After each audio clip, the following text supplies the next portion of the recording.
It's Tales from the Jails here with John G. Sutton.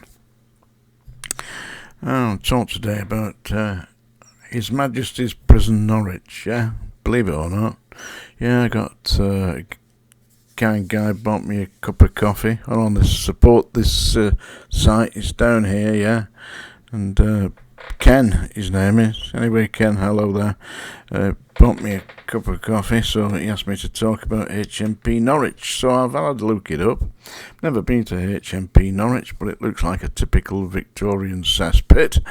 Yeah, as you would expect. Apparently it's insecure, it's falling to bits. They've got certain parts that are working. And one of the unique aspects of HMP Norwich is, and I haven't seen this at another prison, they've got a special unit for elderly inmates.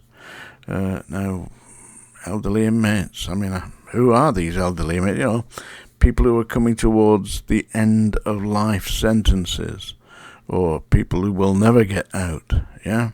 People who will never be released from prison. One of the infamous inmates that were held in HMP Norwich was Ronnie Biggs, you know, the great train robber. He wasn't really the great train robber, he was a driver. That's all he was. I knew the great train robbers, Gordon Goody and Jim Hussey and all that lot. They were the robbers. Ronnie Biggs was the driver. They didn't rate him at all, you know. Anyway, he no doubt got his stash and he buggered off to, where was it, Brazil. Yeah, but he finally came back and died in custody. Well, they released him just before he died, didn't they? Yeah, but Ronnie Briggs was in HMP Norwich. And they made a documentary about HMP Norwich. Now, I'm going to put a link to this documentary down there, yeah? Just go through the thing and you'll see the link to the documentary about HMP Norwich. And I've watched it, you know, as part of the research for this. And it's well done. It shows the prison service as it practically runs, you know, but then they've also got some hostesses in there who seem to me to be doing a really good job.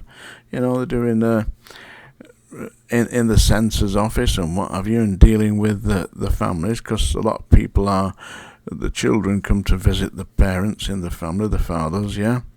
That can't be easy. Well, it isn't easy, is it? And I experienced it at Strangeways, where the visitors were treated as bad as the inmates, mainly because it was a different time. But it was a disgusting thing to see families being shouted at. Seriously. Can't get in there, you know, like people talking to them like that. It's disgraceful. Anyway, that was Strangeways then, and HMP Norwich does seem to be setting a bit of an example, although His Majesty's Inspector of Prisons has labelled the place as unfit because it's overcrowded. The cleanliness, they said it was filthy. That's the problem with prisons, you see. Inmates just throw the food on the floor, throw rubbish all over the place, ship parcels out the window, and it's just a disgrace. And the thing is, they don't realise they're living in it. That's their conditions. And if they'd only realise, you know, that what they're doing is dirtying their own nest, then surely they wouldn't do it. Surely they wouldn't, mind you.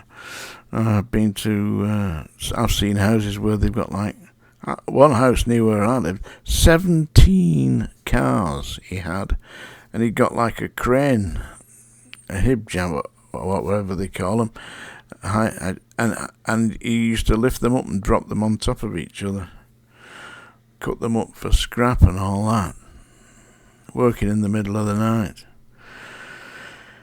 Eventually the council got him out. That was a laugh. The council turned up to get him out with all these 17 cars and that. The police were there, and I lived nearby in a big old Victorian place, and I put a speaker from my record player on, and I put the Laughing Policeman on. The workmen from the council were falling on the floor laughing. The police came to my door and said, listen, we know it's funny, but please take that record off. Yeah, I thought it was hilarious. Anyway, yeah, so HMP Norwich, yeah. It's had, I'll tell you who's in there, Reggie Cray. Yeah, so there's had a few notorious inmates in there. It's a Category C prison, Category C, Category B, serving the local courts. It looks like the typical old Victorian dump of a jail. In fact, its style at the front is not totally dissimilar to Dartmoor. If you've been to Dartmoor Jail, what they say, down in Dartmoor Jail, where they hang you on a nail. Well, they probably did. Anyway, HMP Norwich. So there you are. I've had a look at that. There's a documentary. I've put a link to it down below. Yeah, it's directly underneath by my book, which, by the way, I hope you do. And you'll like it as well. I mean, I know I wrote it, but it is an insight into a way of life that will never be again. It's finished now, that. The days of Bootsy, the black dog, the Chinese money box, Piggy, all that lot. It's a distant memory now. I wonder if they're going to turn Strangeways into a museum. They should do that, you know. Although the way it's going, I mean, they're building that many prisons now. What are they going to do with all these prisons? They're going to find people to put in them. HMP Norwich will be one of them. So if you live in the area of Norwich, go and have a look at HMP Norwich.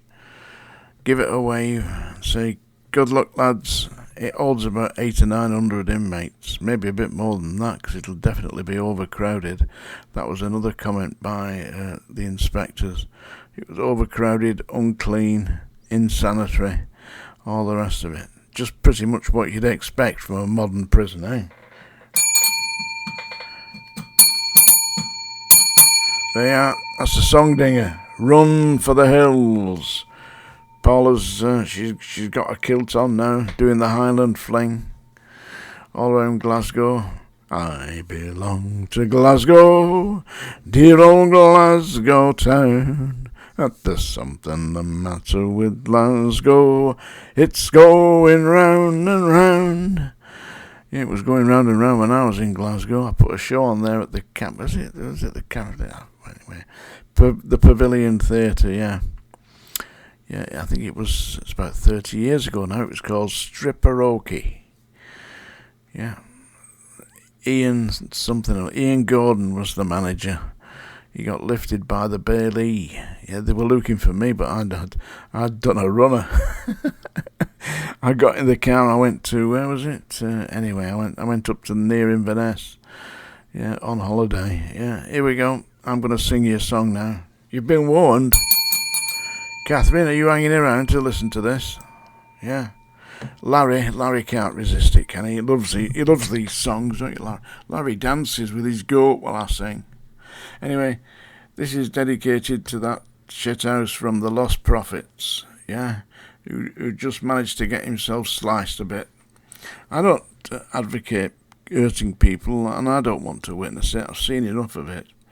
But, I mean, when you start sexually abusing babies, what do you really expect? Especially in jail.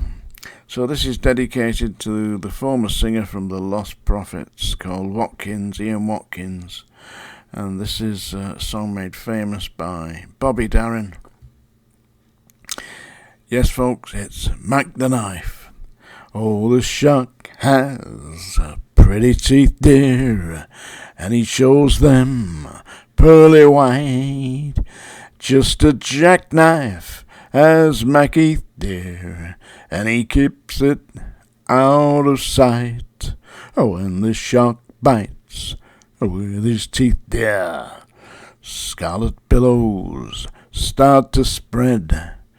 Fancy gloves, though, wears Mackie, dear, so there's never a trace of red on the sidewalk. Sunday morning, baby, lies a body, it's oozing life. Someone sneaking around the corner, Is that someone? Mac the knife from a tugboat by the river. Baby, don't you know? Cement bags dropping down. Yeah, the cement's just too white. Bet you Mackie, he's back in town. Look, Louis Miller, he disappeared there, along with Ian Watkins. He's out of sight. And Mac Heath spends like a sailor. Did our boy do something right? Suki Tawdry, Jenny Diver, Lottie Linya, Sweet Lucy Brown. Yeah, the line forms all the night, dear. Now that Mackie's back in town. They are. Well, I don't know about Mac the Knife. I reckon I murdered that bastard. Anyway, Tales from the Jails, folks. Don't forget to get my book. The audio book is really good, by the way.